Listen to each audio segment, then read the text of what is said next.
Pakita namin sa inyo kung paano namin ginagawa ang matting art ng dragon fruit post at fence concrete post mga idol. Okay?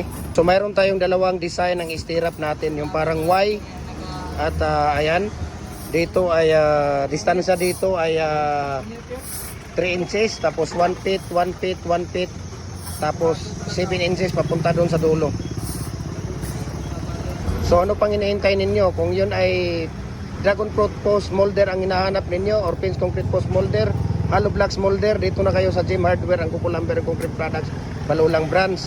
Gem Hardware, ang Kukulamber Concrete Products, Tambo Magasa, Karituan Brands, Triple A&F, Kukulamber. Personal Facebook account, Felix Tan Pagikan Jr. At saka sa ating Instagram, Felix_Pagikan 2000. Saka sa ating YouTube channel, Gem Hardware, Kukulamber Concrete Products. Ayan, follow na po kayo para updated po kayo sa ating mga video. Nagde-deliver tayo Luzon, Visayas, Mindanao, no? Message nyo lang ako, share ko sa inyo ang price list saka shipping details po. Ayan, nagko-customize din tayo ng mga molders, no? As per sa inyo mga design, walang problema po. Message nyo lang ako para mabigyan ko kayo at inquiry natin. So ganito lang po natin ginagawa ang ating matting art, okay?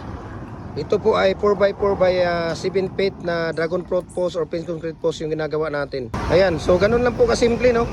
Tingnan natin ha. Okay? Taas mo. O, di ba? Tapos na.